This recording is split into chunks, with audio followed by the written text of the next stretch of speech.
श्री नंगली निवासी भगवान की जय। परमहंस दयाल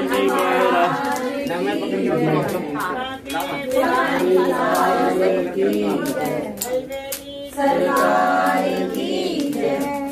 आरा वाले की जय, नंगली वाले की जय, राम प्यारे की जय।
वो देखो साल बाद ये देखो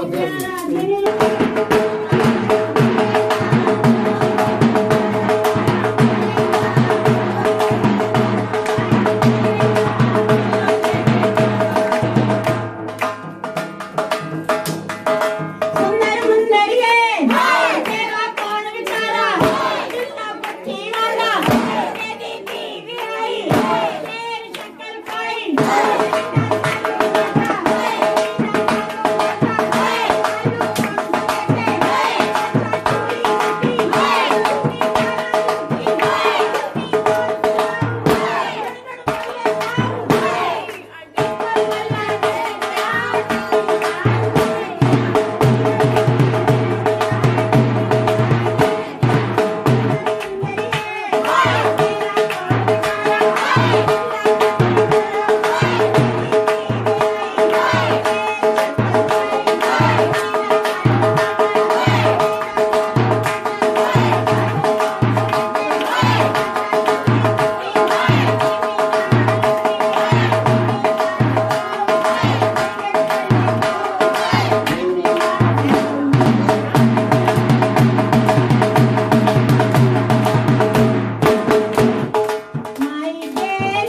दरबार की जय।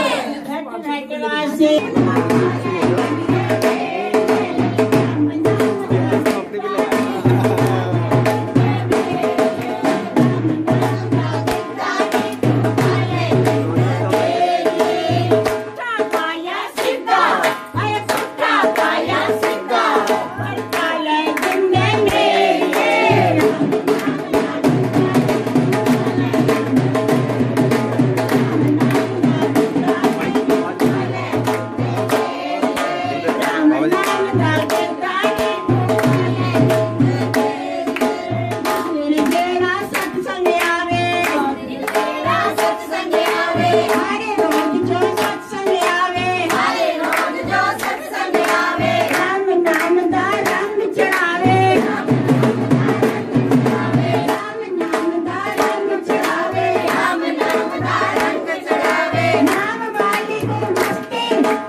रात अज साडे वेड़े दे शगना वाली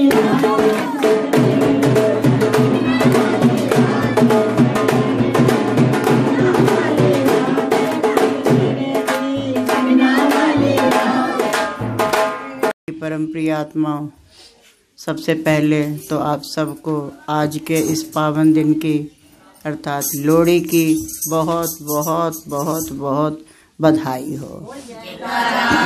बोल मेरे श्री गुरु महाराज की जय। प्यारे, त्योहार को मनाने का आनंद तब आता है कब? जब हमें ये पता हो कि इस त्योहार के पीछे कारण क्या है। वो बात नहीं है कि सुनी हुई है कई बार, चलो फिर से चल पड़ते हैं। एक किसी की शादी थी तो एंड टाइम पे जब लड़का और लड़की के फेरे होने जा रहे थे ना, तो पास में एक छोटा बच्चा बहुत रो रहा था। बहुत यत्न कर लिए, काबू नहीं आ रहा था। फिर सोचा कैसे किया जाए। ऐसे माता जी जैसे कोई बुजुर्ग बंदा बैठा था, उसने कहा अरे ऐसे करो, ये ना रो रहा है, मुहूर्त का टाइम निकला जा रहा है, ऐसे करो इसको तनिक अफीम चटा दो, ये सो जाएगा, इधर का काम हो जाएगा। माता ने कोई गलत बात नहीं की, एक तरीका बताया। लेकिन पीछे का बात का तो उस दूल्हे राजा को पता न चला। बस उसने ये बात सुन ली कि मुहूर्त का टाइम निकला जा रहा है, इसलिए बच्चे को अफीम चटा दो। यानी कि एक उनके यहाँ ये प्रथा बन गई कि जब भी किसी की शादी होगी एक बच्चे को अफीम चटाई जाएगी। ये एक उनके यहाँ नियम बन गया खानदान में कि जब भी किसी की भी शादी होगी उस परिवार के अंदर, कहले हमारे यहाँ की रीत है, हमारे बड़े बुजुर्ग करते चले आए हैं कि जब भी रीत होती है, जब भी शादी के फेरे का टाइम होता है तो एक छोटे बच्चे को ढूंढा जाता है, अफीम चटाई जाती है और उसको सुलाया जाता है। ये एक हमारी प्रथा है, हमारे यहाँ ऐसा ही होता है। ऐसे आप लोग बोलते हो ना, हम कहते हैं ऐसे, तो कहीं नहीं, हमारे यहाँ ऐसा ही होता है। सबके अलग अलग रिवाज हैं, तो उनके यहाँ का ये एक रिवाज बन गया। अब रिवाज बन गया है, अफीम चटाई जाती है। उसी पीढ़ी के अंदर एक फैमिली ऐसी आ गई जिनमें छोटा बच्चा ही नहीं था, पड़ोसियों का मांगा गया। भाई हमारा ना मुहूर्त का टाइम निकला जा रहा है तो एक बच्चा चाहिए, जिस कारण जो है उसको अफीम चटाई जाए, तो वो मुहूर्त टला जा रहा है। क्यों बच्चे को केवल अफीम क्यों चटानी है? कहते नहीं वो हमारे बड़े बुजुर्ग करते चले आए हैं, तो ये एक हमारे यहाँ का नियम है। जब तक बच्चे को अफीम चटा के सुलाया नहीं जाएगा शादी नहीं होगी। बताइए बात चली कहाँ से थी? वो तो गई पीछे, पर एक नई रिवाज बन गया। अब वो जो खिलाने वाले भी नौसिखिया थे, बच्चा भी बेचारा किराए का लाए थे मांग के पड़ोसियों का, अफीम कहीं ज़्यादा मात्रा में खिला दी गई, तो वो ऐसा सोया कि परमानेंटिस हो गया, जो आज तक उठा ही नहीं। प्यारे, हमें कोई भी त्योहार अगर मनाना हो तो हमको कम से कम उसके बारे में जानना जरूर चाहिए। अब बताओ जानना चाहिए कि नहीं, या ऐसे ही भेड़ा चाल चलते रहना चाहिए? जानना चाहिए, क्योंकि हमें जब पता होगा कि इसके पीछे क्या बात है तो फिर हमको उसको मनाने में उत्सुकता थोड़ी ज़्यादा होगी, है ना। और अगर नहीं तो बस ठीक है, अफीम चटानी है, अफीम चटानी, अफीम चटानी, वो फिर बात गड़बड़ हो जाती है। तो ये लोहड़ी का पावन दिन आज से नहीं है, सतयुग से चला आ रहा है। आज का नहीं है, तारीख एक ही फिक्स है, इसकी तारीख 13 और दूसरे दिन संक्रांत। प्यारे, द्वापर की बात बताते हैं। जब भगवान कृष्ण का अवतार होता है जेल में, और वो वहां से चले तो गए गोकुल में, तो सब जानते हो अच्छी तरह से कि कंस ने खैर नहीं छोड़ी, खूब भेजता रहा पीछे अपना, एक से एक, एक से एक, एक से एक, यहाँ तक कि भैया गैया भैया भी चराने चले गए थे भाई मेरे, तब भी पीछे इनका चलता ही रहा, कुछ ना कुछ, कहीं अघासुर आ रहा तो कहीं बकासुर आ रहा तो कहीं कोई सुर, कहीं कोई सुर। पर लेडीज राक्षसियां 2 आई थी। कौन कौन सी? वो तो सबको पता, छठी पे आई थी। दूसरी वो तो खुली किताब है, पूतना आई, मारा और वो उसका वध किया। एक और थी जिस समय भगवान वनों में थे, और ये इत्तेफाक यही तक आज ही का दिन था, इत्तेफाक पड़ गया। और उस राक्षसी का नाम था लोहिता। क्या नाम था? लोहिता। था नहीं है पीछे तो तराजू, लोहिता। और वो जो है आए भगवान को, जैसे पूतना ने तमाशा, उसने तो दूसरा काम किया था, इसने वैसे डराना डरूना और राक्षसों की तरह अपनी तरफ से पूरा जोर लगाया, पर यूं किसी के काबू आए ये ना आता। बेचारे दाऊ जी की कितनी मजबूरी है, बहुत मजबूरी रही दाऊ भाई साहब की। जिस समय ये त्रेता युग में राम अवतार में थे तो लक्ष्मण जी छोटे थे, जो शेषनाग अवतार है ना वो तो वो छोटे थे। और जिस समय माता शबरी के उन्होंने जूठे बेर खाए, तब इस लक्ष्मण को जो गुस्सा आया था, कहता ये ना मुझसे थोड़े बड़े पड़ जाते, मेरे से छोटे होते तो कान पकड़ के कहता ये क्या जूठे मुठे खाने की कौन सा तुक है, ये क्या है ये। पर क्या करूं, मैं कुछ कह नहीं सकता हूं कि बड़ा छोटे भाई हूं ना, बड़ा होता तो फिर बताता। और अगले बार में जब कन्हैया जी के अवतार में आए तो उस समय बकायदा दाऊ जी शेषनाग अवतार ने आके विष्णु भगवान से कहा भी इस बार मुझे बड़ा बनाना ताकि मैं तेरे चपत लगा सकूं, क्योंकि ये इच्छा मेरी हर बार मन में रह जाती है कि मैं तुम कुछ भी भला बुरा करते रहते, मैं कुछ कह नहीं पाता क्योंकि छोटा होता हूं, तो मुझे इस बार बड़ा बनाओ। मैंने कहा ठीक है जाओ जी, आगे दाऊ जी महाराज।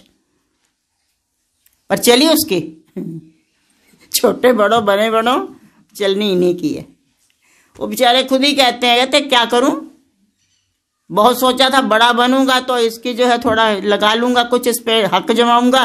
वो भी कह रहे हैं, लाज बुरी रखते हैं, कहते हैं देखो दाऊ मेरे को केवल आपसे डर लगता है। डरते हैं, रिस्पेक्ट करते हैं, डरते वरते नहीं है।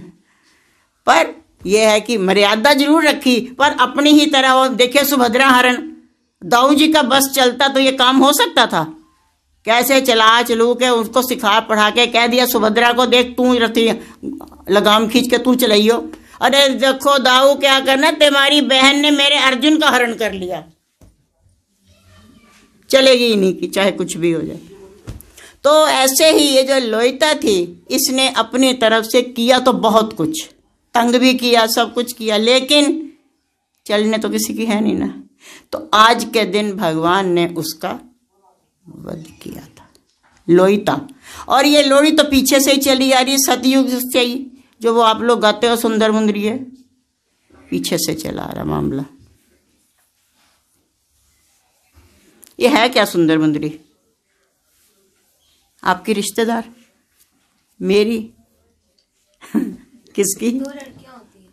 वो तो बताइए सुंदरी मुंदरी। एक गरीब ब्राह्मण की ये 2 बेटियां हैं, सुंदरी और मुंदरी। और ये बच्चियां जब शादी के लायक हुई तो इनको कुछ पठान उठा के ले गए दोनों को, और जिस कारण जो है इनका थोड़ा हो गया, तो इनके जो पिता थे बहुत परेशान हुए, बड़े दिक्कत में आ गए। और जब ये दोनों को लेकर के जा रहे थे वो पठान, तो उस समय एक दुल्ला, पट्टी वाला, मतलब उसका नाम नहीं है भट्टी वाला, उसका नाम तो केवल अब्दुल्ला था। बेचारे की जो गाने बजाने में, उसको अब्दुल्ला भट्टी वाला कहोगे तो वो थोड़ा लय नहीं बन पा रही, पर जहाँ ना पहुँचे रवि वहीं पर पहुँचे कवि, हम अब हटा दिया दुल्ला बना दिया। इसका शुभ नाम तो जो है अब्दुल्ला था। और इसने जब दूर से देखा कि ऐसे ऐसे उन बच्चियाँ वो हाथ पैर मार रही हैं और ये शरारतें करता हुआ जा रहा है, पक्की बात है ये किडनैप करके जा रहा है, तो उस अब्दुल्ले ने उनके पास में गया और जाके लड़ाई झगड़ा मारपीट करके उनको मारा मुरा, और उन दोनों बच्चियों को उठा के उनसे एड्रेस पता ठिकाना पहुंच के उनके पिता के घर पहुंचा दिया। जब पिता के घर पहुंचाया तो पिता खुश भी हुआ और रोया भी। खुश हुआ कि बेटियां वापस आ गईं, रोया इसलिए कि इनका किडनैप हो चुका है। और वो समय ऐसा था जिस समय जो है लड़कियों का ऐसे किडनैप हो जाए जल्दी कोई अपना बेटा देगा नहीं, अब इसकी शादी कौन करेगा। तो जब ये बहुत दुखी होने लगे पिताजी, तो उस समय जो है उन्होंने कहा अब्दुल्ले ने कि अंकल आप दिक्कत ना करें, आप परेशान मत होएं, इनकी शादी मैं करवाऊंगा। और फिर उसने जो है आज के दिन 2 ब्राह्मण कुमार लड़के देखे और जाके उनकी शादी आदि करके और पिता को साथ लिया और उनका कन्यादान करके उनको भेज दिया। और तभी से ये तुम्हारा वो जो गाना वाना है वो बना हुआ है, सुंदर मुंदरिये तेरा कौन बेचारा, दुल्ला भट्ठी वाला, दुल्हे दी धी वे आई, शेर शक्कर पाई, कुड़ी दा सालू पाटा, सालू कौन समेटे, चाचे चूरी कुट्टी, जिमीदारां लुट्टी, जिमीदार सबाऊ, गिन गिन बोले पाऊ, एक बोला नस गया जीना नस गया। तो क्या है ये उसकी याद में, इस अब्दुल्ले की याद में इसको फिर से हर बार याद किया जाता है कि आज का समय देखो कैसा है और अब्दुल्ला कौन हो सकता है। हम क्या बोले आप समझिए। और उस समय अब्दुल्ले ने कैसे एक ब्राह्मण परिवार की रक्षा की और आज क्या हो रहा देश के अंदर। और इसी कारण हर साल आज के दिन उसको याद करते हैं और एक तरह से होता है कि प्रभु जैसे उन बच्चियों की रक्षा हुई है सबकी रक्षा करना और अपना प्यार और आशीर्वाद बख्शते रहना। तो प्यारे ये पावन दिन बहुत सी उसमें आज के दिन उसमें ये रहता है कि हाँ अगर किसी के यहाँ नया बच्चा हुआ है, हम सबको पता ही है, हम अकेले भाई बहन कोई नहीं, तो हमसे पहले 2 भाई निकल गए थे बेचारे, कुछ आने से पहले ही चले गए, कुछ आके चले गए, कुछ ऐसे ही रहा गबड़ चौथ। तो हमारी नानी जो है ना बड़ा लाड करती थी, अरे साड़ी 7 पुत्तां वर्गी एक है, साड़ी 7 पुत्तां वर्गी एक है। हमारे जो छोटे मामा, तो ये जब लोहड़ी का त्यौहार आया, मम्मी बताती हैं कि जब लोहड़ी का त्यौहार आया तो तुम्हारा छोटा मामा जो है भूपेंद्र सिंह, वो कहते हैं कि माँ को पहले भाबो कहते थे ना पहले लोग, तो बोले भाबो अब यदि भी लोहड़ी मनावांगे। तो नानी जी ने कहा नहीं बेटे लड़कियां दी नहीं मनाई जाती, लड़कियां दे मनाई जाती। तो मामा जी इतना बेचारे अजीब से हो गए, नर्वस से होके बोले फिर ऐसे झूठ ही कहते रहते हो 7 पुत्तां वर्गी एक। या फिर जैसे बहू आई है तो फिर एक तरह से खुशी मनाते हुए कि सबसे पहली लोहड़ी इस अब्दुल्ले के नाम, सबसे पहली खुशी उसके नाम, और उस लोहड़ी इस लोहिता को भगवान कृष्ण को याद करते हुए और उसको अब्दुल्ले को याद करते हुए इस पावन दिन को जो है मनाया जाता है। प्यारे अगर हमें किसी भी त्योहार के पीछे महत्ता उसकी पता होती है ना तो फिर जरा आनंद आएगा, और नहीं तो फिर तो गड़बड़ चौथ। वही एक ना बुजुर्ग माता थी और जब अपने पति देव को खाना वाना खिलाती थी ना तो पास में एक टूथपिक रख देती थी। पहले टूथपिक तो होती नहीं थी, हल्की सी झाड़ू की तिल्ली को धो के साफ करके खाने में रख देती थी साथ में वो खरोचने के लिए। पहले ये कहाँ होती थी, तो वो कर लेती थी। अब वो बहू आई, बेटे की शादी हुई, धीरे धीरे टूथपिक का काम चलता रहा। बहू रानी आई, बहू ने सोचा भी ये एक शगुन है, थाली में एक तिनका रखा जाएगा। उसने झाड़ू का लंबा सा तिल्ला रखना शुरू कर दिया। लॉजिक नहीं समझा कि ये बात क्या है कहाँ से चली, कुछ नहीं पता। भाई सासू माँ ने इतनी सी तिल्ली रखने से क्या लॉजिक है, पूरा तिल्ला रखो, पूरी झाड़ू का एक पूरा तिल्ला निकाला और वहां रख दिया। अब पीढ़ी बदल गई, वो सास भी निकल गई, वो भी निकल गई। अब इधर का मामला चला, अगली पीढ़ी के अंदर झाड़ू का तिल्ला चलना शुरू हो गया। आगे दूसरी पीढ़ी आई, उन्होंने झाड़ू ही रखना शुरू कर दिया। लॉजिक नहीं समझा गया, जैसे हम सब करते हैं, लॉजिक से कोई लेना देना नहीं, झाड़ू रख दिया गया। अब कोई तीसरा बंदा मेरे जैसा ही उनके यहाँ खाने के समय पहुंच जाए, भाई ये खाने की थाली में झाड़ू क्यों रखा है, हमारे यहाँ शगुन है। झाड़ू कौन रखता है? शगुन वाले रखते होंगे। आपके यहाँ तो नहीं है ना? नहीं है। तो अब क्या है, अब वो झाड़ू का चलता चला गया मामला। फिर तीसरी चौथी पीढ़ी आई, उन्होंने सोचा भी ये झाड़ू अच्छी बात नहीं, एक छोटा सा ना बैंत रखना शुरू कर दिया। जैसे ये है डंडा सा, इससे थोड़ा सा बड़ा, ऐसे इसको बैंत ही बोले। ये तो डंडा तुम्हारा, इस तरीके से दिखा दे भाई डंडा, इनको पीछे वाले भी देख ले। ऐसे डंडा था, वो बड़ा सा एक ऐसे बैंत रखना शुरू कर दिया थाली में। अब पता नहीं इसके साथ सोचो दांत खरीदेगा क्या करेगा, कुछ दांत ही निकल के बाहर मेरी जैसे की। तो अब वो जो है समझ में नहीं आया। लास्ट में सातवीं पीढ़ी एक ऐसी आई, उन्होंने ना तो तिल्ली पकड़ी, ना टूथपिक पकड़ी, ना झाड़ू पकड़ा, ना बैंत पकड़ा, और बड़ा सा बांस तोड़ लाई। वो बांस रख देती, एक ही फिर उठा लेती, फिर वो खाना खिलाती तो बांस धर देती, फिर वो उठा लेती। घर के अंदर बड़ा सा बांस रखा हुआ था। उसके रिश्तेदार एक आ गए, बोले ये तुमने घर के अंदर बांस क्यों रखा हुआ है? क्योंकि बांस घर में जल्दी रखते नहीं है लोग। आप समझ जाओ क्यों नहीं रखते। तो घर के अंदर बकायदा बांस रखा और खाने के साथ रखा जाता है। ये और एक समस्या, कहाँ तो ये शुभ नहीं होता, कहाँ इसको जो है घर के अंदर रखा जाता कोने में। बोले बात क्या है? कहते ये हमारे यहाँ शगुन है। हंस रही है, ये रिवाज है उनका। और वो खाने में डंडा बहुत जो है ना उसको रखा ही जाएगा। तो क्या है, हमें अगर लॉजिक समझ में आ जाए तो उसमें हमको आनंद थोड़ा ज़्यादा आता है, और अगर हमें लॉजिक समझ में नहीं आता तो मामला गड़बड़ हो जाता है। तो प्यारे, जीवन को जीना आज के समय में आसान है या मुश्किल है? सही से एक ईमानदारी से बता दो। मुश्किल है। क्यों? दिक्कत क्या है? इस लॉकडाउन ने एक बात सिखा दी है कि जीवन को बहुत थोड़े में जी सकते हैं, और जीवन को जीना बहुत ही आसान है। हमें दिक्कत कहाँ आ रही है? हमारी इच्छाएं फैल गई हैं सारी की सारी।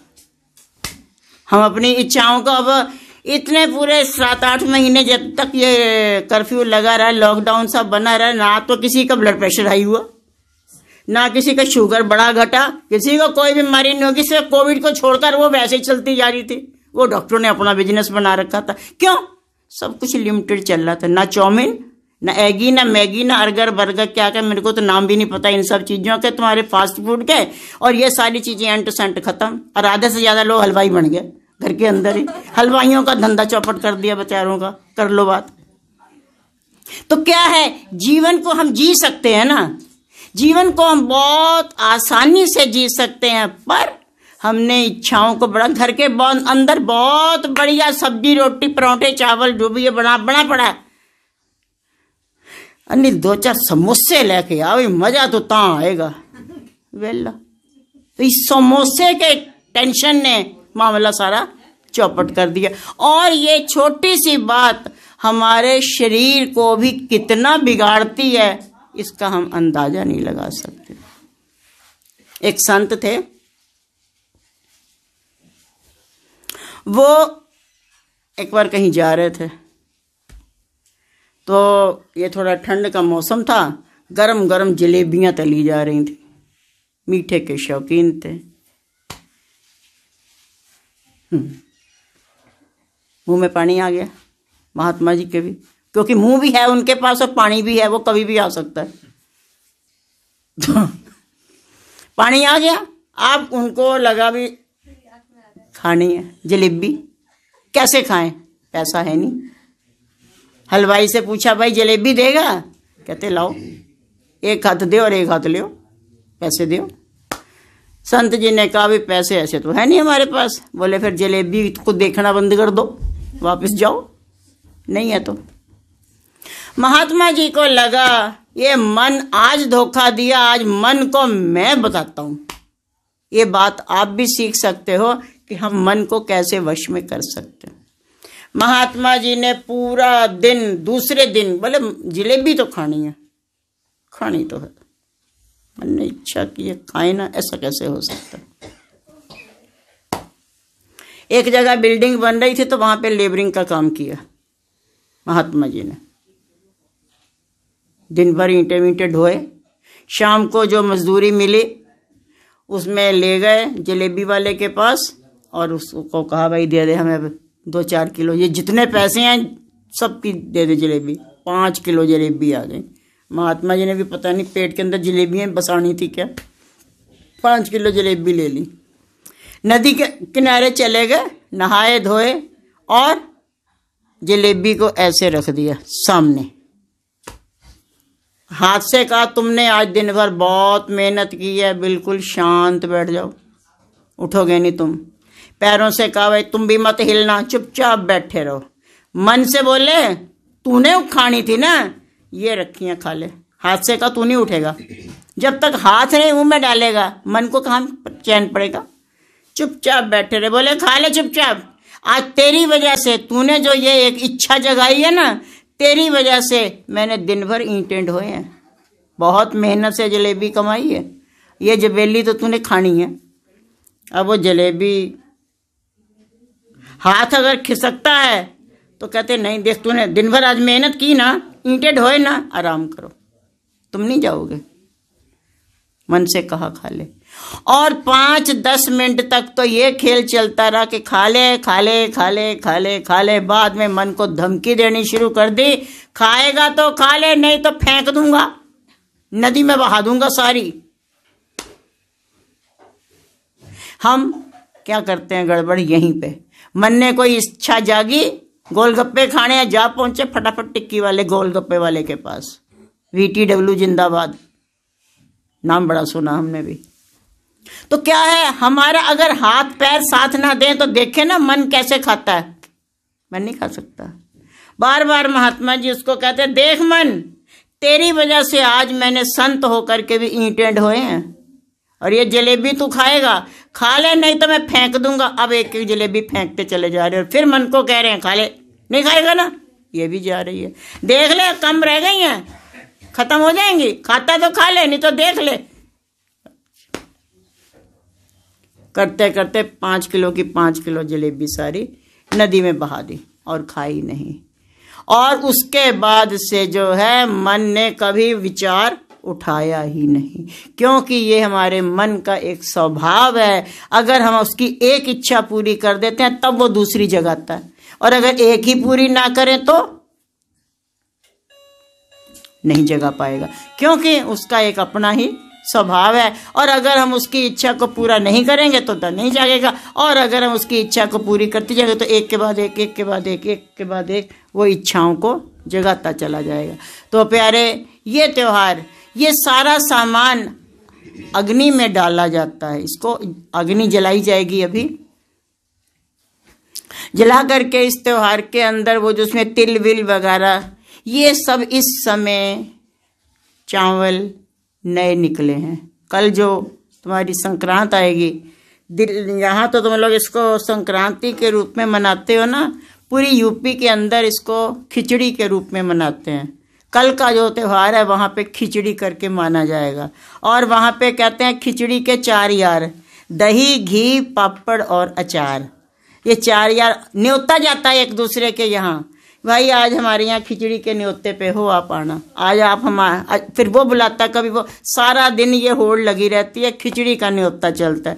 क्योंकि उड़द की दाल नई निकलेगी, निकली होगी, सबको पता है, चावल नए निकले हैं, तो एक तरह से इनकी पूजा की जाती है, दान दक्षिणा दी जाती है, और सबको बांट के खिलाया जाता है, और ऐसे इस त्योहार को भी मनाया जाता है।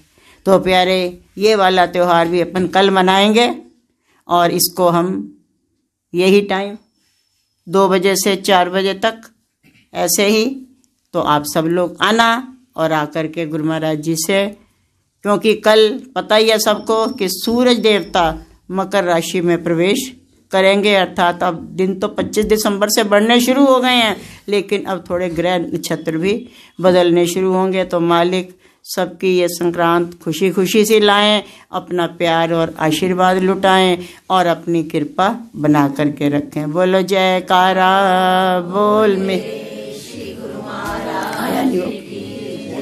बोल साचे दरबार की, श्री नंगली निवासी भगवान, परमहंस दयाल महाराज की जय। घट घट वासी भगवान की जय। बांके बिहारी लाल की जय। कहाँ नीचे है? तो तुम्हारा आ रहा भाई टोल वाला। अरे सानू भी पिला दे थोड़ी नाम दी सारा मालिया। सानू भी पिला दे थोड़ी नाम दी सतगुर प्यारिया। सानू भी पिला दे थोड़ी नाम दी।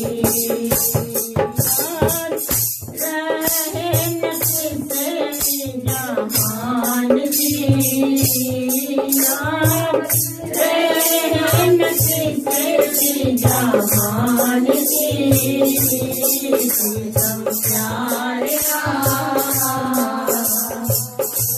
सानू भी पिला दे थोड़ी नाम दी सतगुर प्यारिया।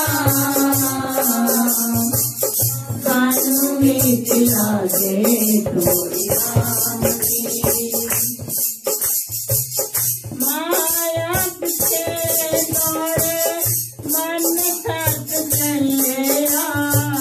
माया पीछे दौड़ दौड़ मन थक चलेगा। तेरी मेरी कर देगी मन थक चलेगा। तेरी मेरी कर देगी मन थक चलेगा।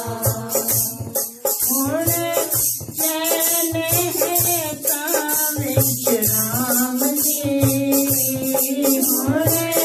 चैन राम जी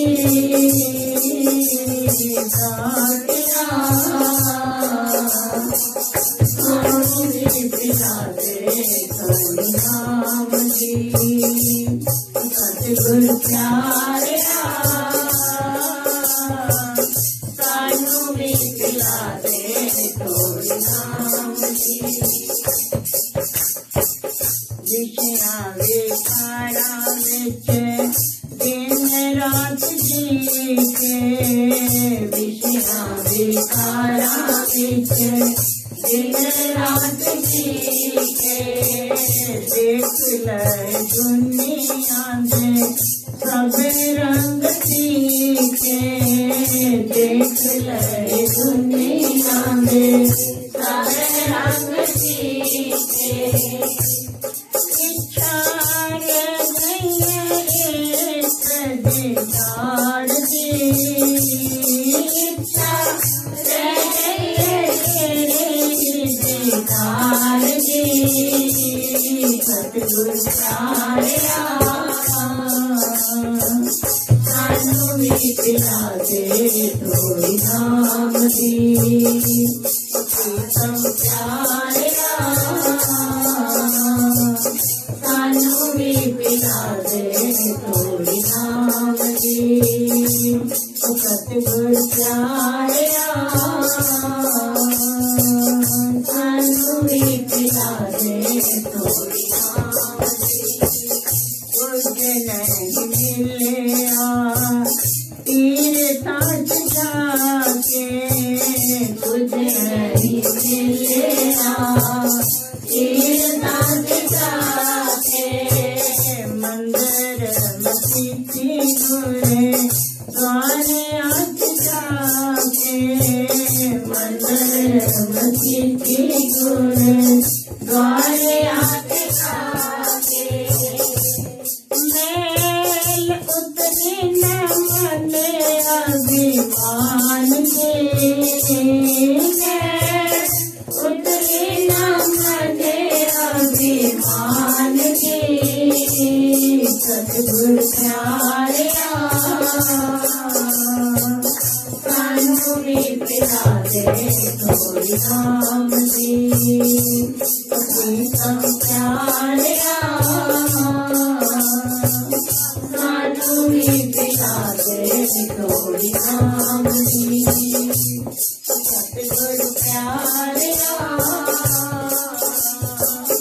सानू भी पिला दे